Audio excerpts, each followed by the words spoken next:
লোকটা মারা যাওয়ার আগে তার নাতিকে 3টা উপদেশ দিল। ঘরের বউকে কখনো মনের কথা বলবি না, বাড়ির সামনে কখনো বড়ই গাছ লাগাবি না, পুলিশের সাথে কখনো বন্ধুত্ব করবি না। দাদা মারা যাওয়ার পর নাতির মাথায় সারাক্ষণ একটাই চিন্তা, দাদা কেন এই কাজগুলো নিষেধ করে গেল। নাতির মনে একটা সময় জেদ চেপে বসলো। সে ভাবলো দাদার নিষেধ করা কাজগুলো সে করবে এবং কি হয় সে দেখবে। যেই কথা সেই কাজ।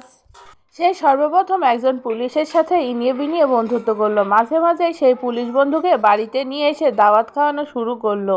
পাশাপাশি বাড়ির সদর দরজার সামনে একটি বড়ই গাছ লাগালো। বাকি থাকলো বউয়ের কাছে মনের কথা বলা।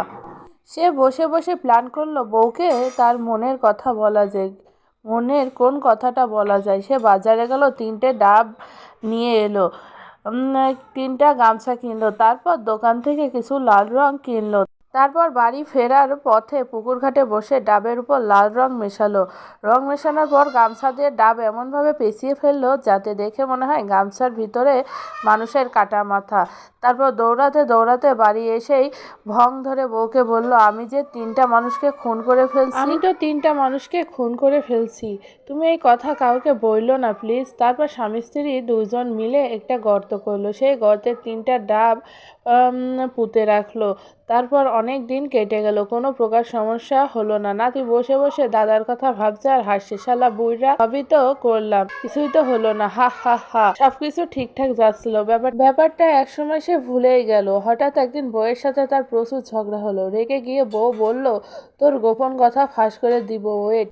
বউ তখন স্বামীর পুলিশ বন্ধুকে ফোন করে বাড়িতে ডাকলো। পুলিশ আসার পর লোকটির বউ পুলিশকে গর্তের কাছে নিয়ে গিয়ে বলল, এখানে 3জন মানুষের মাথা আছে, আমার স্বামী এদের খুন করছে। গর্ত থেকে পুলিশ গামছা পেঁচানো 3টা মুন্ডু বের করলো। গামছা খুলে দেখা গেল 3টা ডাব। বউ তখন বলল, এখানে মানুষের মাথা ছিল, আমার স্বামী চেঞ্জ করে দিয়েছে, আমি সাক্ষী। পুলিশ সঙ্গে সঙ্গে বলল, অ্যারেস্ট হিম। লোকটি দৌড় দিতে যাবে, ঠিক তখনই সদর দরজার বড়ই গাছের কাটা পায়ে লেগে লোকটি পড়ে গেল। পালাতেও পারলো না। পুলিশ থেকে ধরে ফেললো। মারতে মারতে জিজ্ঞেস করলো, বল মুন্ডুগুলো কোথায় লুকিয়ে রাখছিস। লোকটা আকাশের দিকে মুখ করে কাঁদতে কাঁদতে বলল, দাদা আমারে বাঁচাও, আমার শিক্ষা হয়ে গেছে, আমারে বাঁচাও।